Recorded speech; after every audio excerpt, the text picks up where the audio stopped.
அஸ்ஸலாமு அலைக்கும் வரஹ்மத்துல்லாஹி வபரகாத்துஹு. ஹைர், அல்ஹம்துலில்லாஹ். எல்லா புகழும் அல்லாஹ்விற்கே. அல்லாஹுடைய அன்பும் அருளும் என் பெருமானார் ரசூலை கரீம் ஸல்லல்லாஹு அலைஹி வஸல்லம் அவர்கள் மீதும் நம் அனைவரின் மீதும் என்றென்றும் நின்று நிலவட்டுமாக. அல்லாஹுடைய கிருபையினால் அவனது அளப்பரிய நாட்டத்தினால் நாளிலே சிறந்த நாளான ஜும்ஆவுடைய நாளில் நம்ம இருக்கிறோம். அல்ஹம்துலில்லாஹ். அல்லாஹ்விற்கே நன்றிகளும் ஷுக்ரும் உரியது. அல்லாஹும்ம லக்கல் ஹம்து வலக்க ஷுக்ர். அல்ஹம்துலில்லாஹ். அதன் அடிப்படையில் நம்ம ஒவ்வொரு ஜும்ஆவுலையும் நாம் பல பயனுள்ள விஷயங்களை பேசிகிட்டு இருக்கிறோம். இன்றைக்கி நாம் ஒரு சுருக்கமாக ஒரு 10 நிமிடம் உங்களுக்கு ஒரு அழகான நல்லுபதேசம் செய்ய போகிறோம் இன்ஷா அல்லாஹ். இன்றைக்கி நம்ம பேசக்கூடிய பயானுடைய தலைப்பு என்ன அப்படின்னா, சினிமா உங்களை சீர்படுத்தாது. அதுதான் தலைப்பு. சினிமா உங்களை சீர்படுத்தாது அப்படிங்கிறது தான் தலைப்பு. சரிங்களா? தலைப்பு புரியுதா?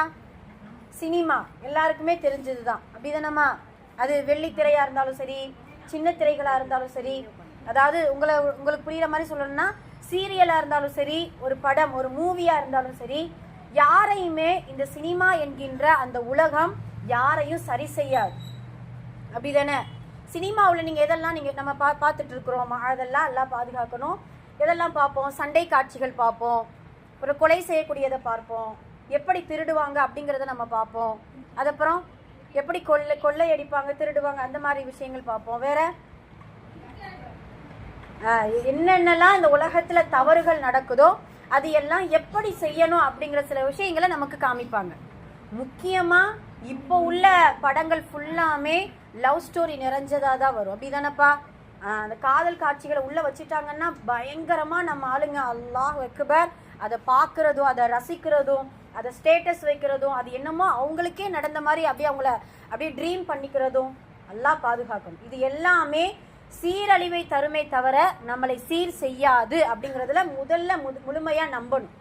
அல்லாஹு தாலா இந்த கண்ணையும் காதையும் நாம் பேசக்கூடிய நாவையும் சிந்திக்கக்கூடிய உள்ளத்தையும் எதுக்காக அல்லாஹ் கொடுத்துருக்கான்? மறுமையில எல்லாத்துக்கும் ஒரு கேள்வி கணக்கு உண்டு தானே? எல்லாத்துக்கும் கேள்வி கணக்கு கேட்பான் இல்லையா? அல்லாஹுடைய தூதர் ஒரே ஹதீஸ்ல எல்லாத்தையுமே அழகா கொடுத்துட்டாங்க. சுபஹானல்லாஹ். நீங்கள் கெட்ட விஷயங்களை பார்க்கின்றீர்களா, அதுதான் கண் செய்யக்கூடிய விபச்சாரம். நீங்கள் கெட்ட வார்த்தைகளை கேட்கின்றீர்களா, அதுதான் காது செய்யக்கூடிய தவறு. நீங்கள் கெட்ட விஷயங்களை பிடிக்கின்றீர்களா, அதுதான் உங்களுடைய கரங்கள் செய்யக்கூடிய, உங்களுடைய கைகள் செய்யக்கூடிய மாபெரும் தவறு. நீங்க கெட்டதை சிந்திக்கிறீங்களா, அதுதான் உள்ளம் செய்யக்கூடிய ஜினா, விபச்சாரம், தவறு அப்படிங்கிறத அல்லாஹுடைய தூதர் கடுமையான வார்த்தை சொல்லியிருக்கிறாங்க.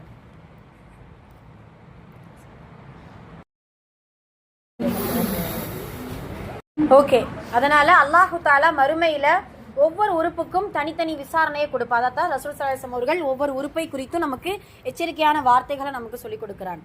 இப்போ மறுமையில் நம்மளுடைய உறுப்புகளை நல்ல முறையில் இந்த உலகத்தில் பயன்படுத்திக்கிட்டோம்னா மறுமையில் நம்மளுடைய உறுப்பு நல்ல முறையில் சாட்சி சொல்லும். அப்படிதானப்பா?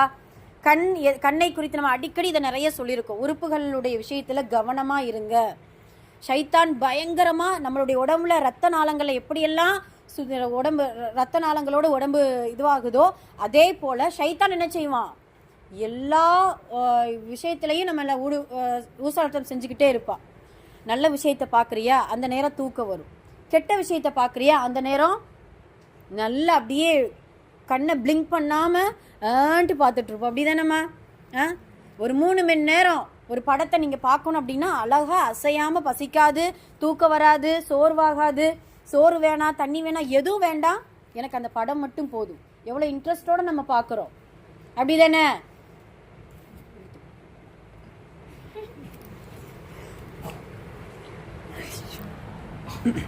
அதே போல தான். சரிங்களா? அதனால இன்ஷா அல்லாஹ் ஒவ்வொரு உறுப்புகளையும் நல்ல முறையில் பேணி பாதுகாத்துக்கணும். அதில் ரொம்ப முக்கியமானது இந்த சினிமா என்கின்ற உலகத்துக்குள்ள நீங்கள் மூழ்கிறாதீங்க. அதுதான் உங்களுடைய கவனத்துக்கு கொண்டு வரேன். ஏன்னா இப்போ உள்ள ஊடகம் ஃபுல்லாக சினிமா ஊடகம் ஃபுல்லாமே இளைஞர்களை வழிகெடுக்கக்கூடிய பல விஷயங்களை ஏற்படுத்துது. அப்படி தானே? ஒரு போதைக்கு அடிமையாகிறது எப்படி, அந்த போதைக்கு அடிமையான என்னாகுங்கிறதையும் சொல்லிக் கொடுப்பான். அந்த போதைக்கு எப்படி அடிமையாகணுங்கிறதையும் சொல்லிக் கொடுப்பான் அந்த சினிமா உலகம். அப்படிதானே? அதே போல் இந்த காதல், இந்த மாதிரியான விருப்பங்கள், ஒரு ஆண் பெண்ணிடத்தில் பேசுறது, ஒரு பெண் ஆணிடத்தில் பேசுறது இப்போ ட்ரெண்டிங்காக எப்படி மாறிடுச்சு? ஆணும் பெண்ணும் பெண்ணாமா ஆதல்லா அஸ்தக்ஃபிருல்லா கேட்டா இதை நான் இதை நினைச்சு நம்ம சிரிக்கிறதா இல்ல வெக்கப்படுறதா, இது என்ன உலகம், இது உலகம் எங்க போய்கிட்டு இருக்கு தெரியல. அஸ்தக்ஃபிருல்லா நிறைய பாத்தீங்கன்னா அதை வந்து இது பண்ணியே அதை பேஸ் பண்ணியே கிண்டலாகவும் அதை எடுத்துக்கிறது, அதுக்குன்ட்டு கோட் வேர்டு வச்சுக்கிறது அப்படிங்க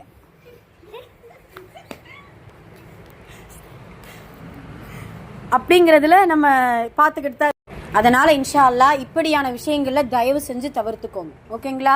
அல்லாஹ் தஆலா மறுமையில ஒவ்வொரு நேரத்தை குறித்து நம்ம இடத்துல கேள்வி கேட்பா. ஒரு 4 கேள்வி நம்ம அடிக்கடி ஞாபகப்படுத்திக்கிட்டே இருக்கணும். நீ உன்னுடைய வாழ்க்கையை எப்படி நீ செலவழிச்ச யோசிச்சு பாரு. நீ கொஞ்சம் ஒரு பெரிய வயசாயிடுச்சு, ஒரு 30 வயசாயிடுச்சு, நல்ல செட்டில் ஆயிடுவா. அப்பெல்லாம் பார்த்தீங்கன்னா நல்ல பிஸ்னஸ்ல உங்களுடைய குடும்பத்துல எல்லாம் செட்டில் ஆனதுக்கப்புறம் திரும்பி பார்த்தோம்னா எதை கடந்து நம்ம வந்திருக்கோம். எப்போ நமக்கு தொழுகை கடமையாச்சோ, தொழுகை எத்தனாவது வயதுல கடமையாகும் தெரியுமா? 7 வயசுல சொல்லணும், 10 வயசுல அடிச்சு என்ன செய்யணும், தொழுகை வைக்கணும். அந்த 10 வயசுல இருந்து 30 வயசு வரைக்கும் தொழுகையில நீ கவனம் செலுத்தினியா? அல்லாஹ் கேட்பானே, ஒரு நாளைக்கு 5 வக்து தொழுகையை நான் கொடுத்துருக்கேன், 5 வக்து தொழுகையில உனக்கு எத்தனை தொழுகை எனக்காக நீ நிறைவேற்றின? இல்ல ஒரு முகஸ்துதிக்காக, ஒரு பெருமைக்காக, என்ன நல்ல பிள்ளைன்ட்டு எல்லாரும் நான் சொல்லட்டும் அப்படிங்கிறதுக்காக நீ நிறைவேற்றினியா? அந்த தொழுகையுடைய இல்மு சட்டதிட்டங்களை தெரிஞ்சு சுன்னத் எது, தொழுகையுடைய ஃபர்லுக்கள் எது, எப்படி ஒது செய்யணும், எப்படி ருக்கு செய்யணும், எப்படி சுஜூது செய்யணும், எங்க தக்பீர் கட்டணும், இப்படியான இல்மோடு நீ தொழுகை நிறைவேற்றினியா? தொழுகையை மட்டும் எடுத்துக்கிட்டோம்னா அவ்வளவு கேள்விகளை அல்லாஹ் கேட்பான். ஒவ்வொரு நேரத்தையும் பொழுதுபோக்கான விஷயங்கள் இப்பெல்லாம் பார்த்தீங்கன்னா அந்த பிக் பாஸ்ங்கிற ஒரு கன்றாவியான ஒரு இது வருது. அதுல மக்கள் சுப்ஹானல்லாஹ் சொல்றதுக்கு வெக்கமா இருக்குது. என்னமோ அவங்க வீட்டில் சண்டை நடக்கிற மாதிரியும், அவங்க வீட்டில இருந்து உறவு பிரிஞ்சு போற மாதிரியும், அவங்க அப்படியே கவலைப்படுறதும் கஷ்டப்படுறதும். யாராவது நாமினேட் ஆகிட்டாங்கன்னா போச்சு, அன்னைக்கு சோறே சாப்பிட மாட்டான், அவ்வளோதான் முடிஞ்சிருச்சு. அப்படிதானே? அல்லாஹ் பாதுகாக்கணும். இது சிரிக்கிறதுக்கு இல்லப்பா, சிந்திக்கணும். இது வந்து ரொம்ப பெரிய ஒரு நம்ம வந்து வழிகேட்டில் கொண்டு போயிடும் இந்த மாதிரியான விஷயங்கள் எல்லாம். அது நம்ம குடும்ப பெண்கள் எடுத்துக்கிட்டோம்னா சீரியல், வீட்டில் வீட்டுக்காருக்கு சமைக்கிறாங்களோ என்னமோ, ஆனா சீரியல்ல அம்மாடியோ மூழ்கி போயிடுவாங்க. அமைதியார் சீரியல்ல அவ்வளவு மூழ்கி போயிடுவாங்க. அந்த அளவுக்கு காலையில போடுற டிவி நைட்ல தான் ஆஃப் பண்ணக்கூடிய அளவுக்கு அடுத்தடுத்து அவனும் பார்ப்பான்.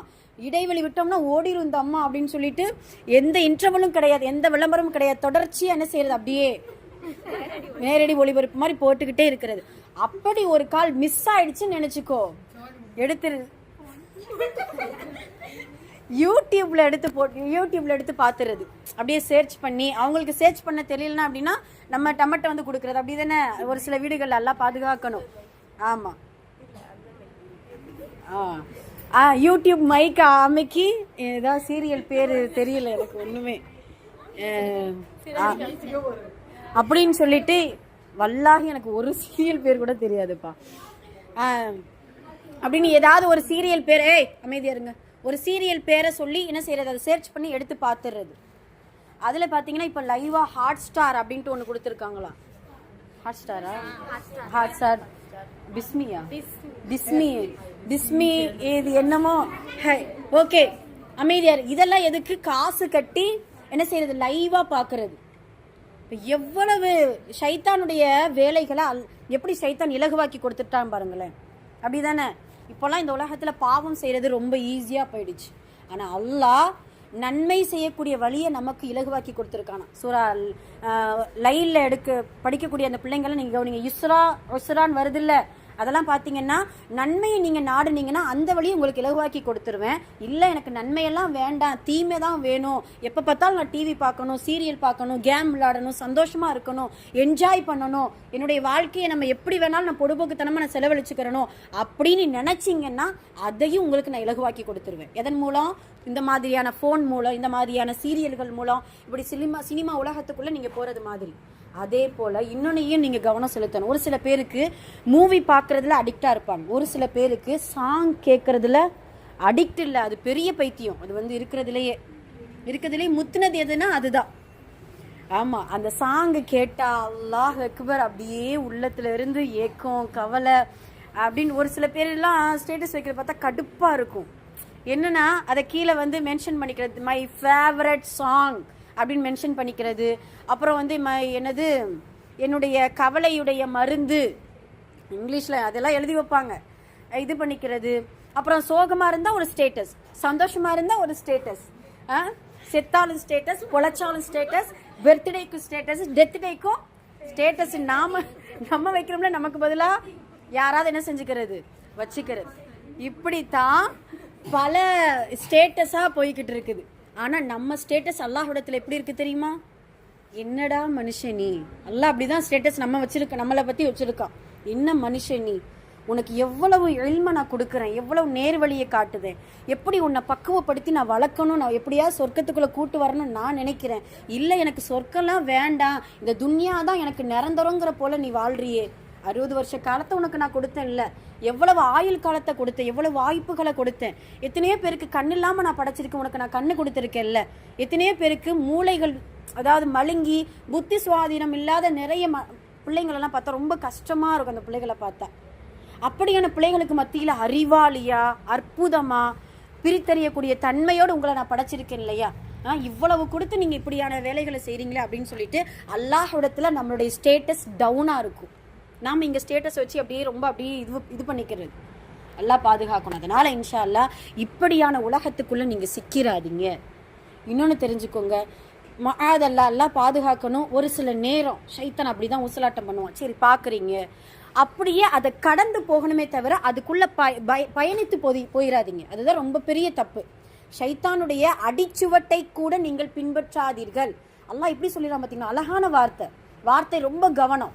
இன்னகு அதாவது அந்த ஷைத்தான் உங்களுக்கு பரம எதிரியான். அல்லாவே நமக்கு சொல்லி கொடுத்துட்டான், உங்களுக்கு மனுஷன்ட்ட எதிரியே வேண்டாம், ஆனால் ஷைத்தானை இங்கே எதிரியாக வச்சுக்கோங்க. உங்களுடைய பாக்கெட்டில் இருக்கக்கூடிய மணியை, உங்களுடைய பாக்கெட்டில் இருக்கக்கூடிய முக்கிய பொருளாக நீங்கள் வச்சுக்கிறாதீங்க அப்படிங்கிறத அல்லாஹ் சொல்கிறான். அவனுடைய ஃபஸ்ட்டு ஸ்டெப்பையே அந்த ஷைத்தான் ஒரு வழியை காட்டுதான். அதில் ஃபஸ்ட்டு ஸ்டெப்பை எடுத்து நல்லா இருக்கு அப்படின்னு போயிட்டோன்னு நினச்சிக்கோங்களேன், அப்படியே உள்ளே இழுத்துருவான். அதனால அப்படியா என்கிட்ட காமிக்கிறியா, சரி நான் பார்க்குறேன், அவ்வளவுதான். மஆதல்லா அஸ்தக்ஃபிருல்லா, இதை நம்ம தள்ளி விட்டுட்டு வேற எதுலையாவது கவனம் செலுத்துங்க. இதை நல்ல விஷயத்துக்கு யூஸ் பண்ணலாம்ப்பா. இந்த ஃபோனையோ இந்த தொலைக்காட்சிகள், அதாவது வீட்டில் இருக்க டிவி எதுவாக இருந்தாலுமே நல்ல விஷயங்கள், நாட்டு நடப்புகளை கேளுங்களேன், அது செய்தி கேளுங்க, ரொம்ப முக்கியம். உங்களுக்குலாம் இப்போலாம் செய்தி அதிகமாக நீங்கள் கேளுங்க. அப்புறம் அனிமல் பிளான்ட், இந்த மாதிரி படைப்பினங்களை குறித்து டிஸ்கவரி, அதே போல் வரலாற்றுலாம் பார்த்தீங்கன்னா இப்போ ரொம்ப அழகாக போடுவாங்க. இந்த டிஸ்கவரிலாம் பார்த்தீங்கன்னா ஒவ்வொரு பள்ளி வாசல்களை குறித்து போட்டாங்க, சூப்பராக இருந்துச்சு அதெல்லாம் உண்மைக்கு. மக்கா மதீனாவை பற்றி போடுறாங்க, இதெல்லாம் லைவாக. அதுலேயும் மக்கா மதீனாவில் நம்ம போய் அங்கே பார்க்குறத விட டிவியில் அழகாக லைவாக ஃபஜ்ர் நேரத்தில் அழகாக அவங்க சொல்லக்கூடிய சூறாக்கள், அவங்க கேட்கக்கூடிய துவாக்கள், ஜும்ஆவுலலாம் பார்த்தீங்கன்னா சுப்ஹானல்லாஹ் அவ்வளவு இனிமையாக இருக்கும். இதையெல்லாம் நம்ம அதை நல்ல முறையில் நம்ம யூஸ் பண்ணுறதே கிடையாது. அதை தவிர்த்து விட்டு அதிகமான தீய விஷயங்களுக்கு இப்போலாம் பார்த்தீங்கன்னா, நீங்கள் கார்ட்டூனில் நிறைய பிள்ளைங்களுக்கு, சின்ன பிள்ளைகளாக இருக்கீங்க, கார்ட்டூனில் விருப்பமா, இஸ்லாமிய கார்ட்டூன் எடிட்டிங்லாம் போடுறாங்க. இதில் வரலாறு மாதிரி ஆதம் அலைஹிஸ்ஸலாமுடைய வரலாறு, அப்புறம் சும்மா நன்மை தீமையை ஏவுவது எப்படி, அப்புறம் ஒரு பிள்ளை மேலே பொறாமப்படுறோம், இல்லை ஏதாவது தவறான எண்ணம் வருது அப்படின்னா அதுல இருந்து பாதுகாப்பு அப்படின்ட்டு உங்களுக்கு கார்ட்டூன் மூலியமாக நமக்கு விளக்கப்படுத்துகிறாங்க. சுப்ஹானல்லாஹ், இப்படி நல்ல விஷயங்கள் நீங்கள் தேர்ந்தெடுங்க. அதே போல் உங்களை நம்பி உங்களுடைய பெற்றோர்கள் ஃபோன் கொடுக்குறாங்க, என் பிள்ளை நல்லா படிக்கட்டும், 9th படிக்குது, 10th படிக்குது, +1 +2 படிக்குது, மேக்ஸில் வீக்காக இருக்குது, கொஞ்சம் ஃபோனில் அந்த விஷயத்தெல்லாம் பார்த்தா தான் புரியும் அப்படின்ட்டு உங்களை நம்பி ஃபோனை கொடுத்தால், அல்லாவுக்கு அஞ்சி இந்த கண்ணு மறுமையில் பதில் சொல்லுமே, இந்த கண்ணு நல்ல விஷயத்துக்கு பார்க்குறதுக்கு மட்டும் நம்ம யூஸ் பண்ணணும் அப்படிங்கிற அந்த எண்ணத்தோடு நல்ல விஷயங்களுக்கு மட்டும் யூஸ் பண்ணுங்க. எத்தனை பாஸ்வேர்டு போட்டாலும், எத்தனை ஹிஸ்ட்ரியை நீங்கள் அழிச்சாலும், எத்தனை மெசேஜை டிலைட் பண்ணாலும், சில பேர் இப்படியான வேலையும் செய்கிறாங்க. எப்படின்னா, ஒரு ஃபோன் நம்பர் கிடச்சிச்சு, நம்ம பிள்ளைங்க அப்படி கிடையாது, இன்ஷா அல்லாஹ் நம்பிக்கையோடு இருக்கிறோம், அப்படி இருந்தால் அஸ்தக்ஃபிருல்லாஹ் முழுமையாக தவிர்த்துக்கோங்க. என்ன பண்ணுவாங்கன்னா, கேர்ள்ஸ் நேம் போட்டு சேவ் பண்ணி வைக்கிறது. அதே போல் பாய்ஸாக இருந்தால் என்ன செய்கிறாங்க, அதாவது நம்ம ஃப்ரெண்டு, நம்ம ஒரு பாய் இருக்கிறான், பாய் ஃபோன் நோண்டு தான், ஒரு கேளுடைய நம்பர் கிடைக்குது, அந்த கேளுடைய நம்பர் போட்டாங்கன்னா வீட்டில் தெரிஞ்சிருங்கிறதுக்காக நம்ம ஃப்ரெண்டோட நண்பர் பாயுடைய நம்பரை போட்டு சேவ் பண்ணி வச்சுக்கிறது. எப்படியெல்லாம் அம்மாவை ஏமாத்துறோம், எப்படியெல்லாம் நம்மளுடைய பெற்றோர்களை ஏமாத்துறோம். அஸ்தக்ஃபிருல்லாஹ், நம்மளுடைய பெற்றோர்கள் நம்மளை வளர்க்க, நம்மளுக்கு எல்மி எப்படியாவது என் பிள்ளை ஒழுக்கமுள்ள பிள்ளையா முன்னேறி வந்துடாதா அப்படிங்கிற ஏக்கத்தோட தான் நம்மளை அவ்வளவு கண்ணு கருத்துமா இரவும் பகலும் பாடுபடுறாங்க. அதெல்லாம் கவனத்தில் வச்சுக்கோங்க. குடும்ப சூழ்நிலைகளை கவனத்தில் வைக்கணும். உங்களுடைய எதிர்காலத்தை கவனத்தில் வைங்க பிள்ளைகளா.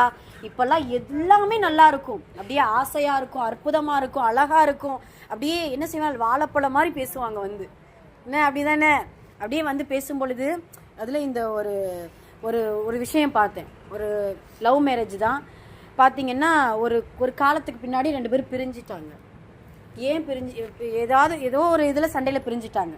எதனால், எந்த காரணத்தில் நீங்கள் லவ் பண்ணீங்க அப்படின்னு கேட்டால் அந்த பெண்ணு சொல்லுது, இல்லை நான் ரொம்ப வீட்டில் ரொம்ப கஷ்டத்தில் இருந்தோம், என்கிட்ட வந்து அந்த பையன் சாப்பிட்டியா அப்படின்னு மட்டும்தான் கேட்டான். எப்படி கேட்டானா, சாப்பிட்டியாம்மா அப்படின்ட்டு கேட்டான். அந்த அக்கறை எனக்கு ரொம்ப பிடிச்சிருச்சு, இப்போ நடு ரோட்டில் நிற்கிற அப்படின்ட்டு மாதிரி என்ன செய்கிறான் அந்த இது பெண்ணு சொல்கிறா.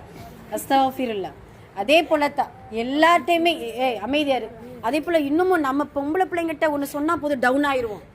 அழகா இருக்க நீ, போதுமே முடிஞ்சு, சோழி முடிஞ்சு போ, சோழியை முடிச்சு விட்டாங்க மாதிரி என்னாச்சு, சோழி முடிஞ்சு, அழகா இருக்கு, அமைதியா இருங்க, அப்படியே வானத்துல பறக்கிற மாதிரி நீ அப்படி இருக்க. அதுவும் ஒரு நடிகையோட நீ இந்த நடிகை போல இருக்கிற அப்படின்னு சொன்னா போதும், ஆஹா அப்படியா அப்படின்ட்டு நம்ம அப்படியே பட்டாம்பூச்சி பறக்க ஆரம்பிக்கும். அதெல்லாம் அப்படியே கட் பண்ணிடணும்.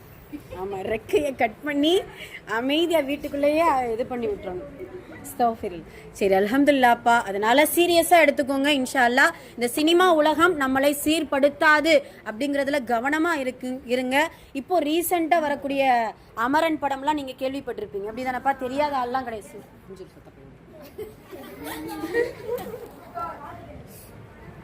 சரியா, அமைதியாரு. அதனால தயவு செஞ்சு இப்படியான படங்களை பார்க்கும்போதெல்லாம் உங்களுக்கு எண்ணங்கள் பல மாதிரி தோணும். ஆனால் சில மார்க்க அறிஞர்கள் இப்போ அந்த அமரன் படத்தை ரொம்ப இது பண்ணுறாங்க. என்னென்னா, இஸ்லாமிய நம்மளுடைய அப்துல் பாசித் புகாரியா இருக்கட்டும், இந்த லீவ் டிவின்ட்டு நீங்கள் சேனல் இருக்கு இல்லையா, அது என்ன லீவ் பாயா அப்படின்னு சொல்லிட்டு நம்ம இஸ்லாமிய சகோதரர்கள் நடத்துகிறாங்க. அதெல்லாம் பார்த்தீங்கன்னா அங்கே உட்காந்து மஷாரா பண்ணுறாங்க. எப்படி இந்த படம் வந்து எதை நமக்கு கொடுக்குது அப்படின்னா, நம்மளுடைய பார்வையில் ஏதோ ஒரு யாரது ஆர்மிக்காரருடைய அவங்களுடைய ஹிஸ்டரியை படமாக எடுக்கிறாங்க. அதில் அதிகமாக லவ் ஸ்டோரி சேர்த்து வைக்கிறதுனால நமக்கு அதைத்தானே காட்டுறாங்கங்கிறது மாதிரி நமக்கு தெரியுது. அதுவும் தவறான பாதை. அதே போல் முஸ்லீம்களை வீழ்த்துறதுக்கு தீவிரவாதியாக காட்டுறாங்கப்பா, அப்படிதானே? காஷ்மீரில் முழுக்க முஸ்லீம்கள் வந்து தீவிரவாதிகள். அவங்க வந்து தாடியும் ஜுப்பாவும் தலப்பாகையும் வைத்துக்கொண்டு இப்படியெல்லாம் சுடுறாங்க, இப்படியெல்லாம் மக்களை வந்து ரொம்ப டார்கெட் பண்ணுறாங்க அப்படின்னு சொல்லிட்டு முஸ்லீம்களை பாதிக்கக்கூடிய அந்த படத்தை நம்ம ஆஹோ ஓஹோன்னு கொண்டாடிட்டு இருக்கிறோம், அப்படிதானே? உங்கள் வரும் காலத்தில் உங்களை கூட ஒரு கால் எல்லாம் பாதுகாக்கணும். அப்படி முஸ்லீம்களா இவங்க இப்படித்தான் அப்படின்ட்டு நம்மளை பார்த்து சொல்லிட்டாங்கன்னா அப்படியான படத்தை நம்ம ஆதரிக்கவே கூடாது. அதனால் இன்ஷா அல்லாஹ் இனி வரக்கூடிய காலத்தில் கவனமாக இருங்க. கவனத்தோடு நீங்கள் வந்து உங்களுடைய வாழ்க்கையை அடுத்த ஸ்டெப்பை கொண்டு போகணும்.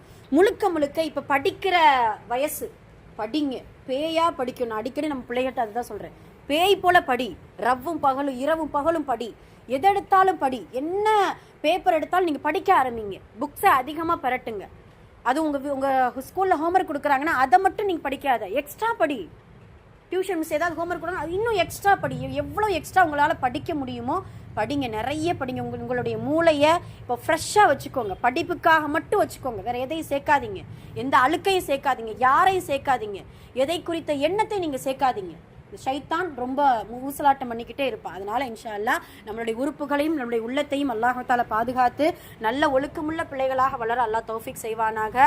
ஃபித்னாவாக இருக்கக்கூடிய இந்த சினிமா உலகத்திலிருந்து நம்மளுடைய சந்ததிகளை முழுக்க அல்லாஹ் தஆலா பாதுகாப்பானாக. அஸ்ஸலாமு அலைக்கும் வரஹ்மத்துல்லாஹி வபரகாத்துஹு.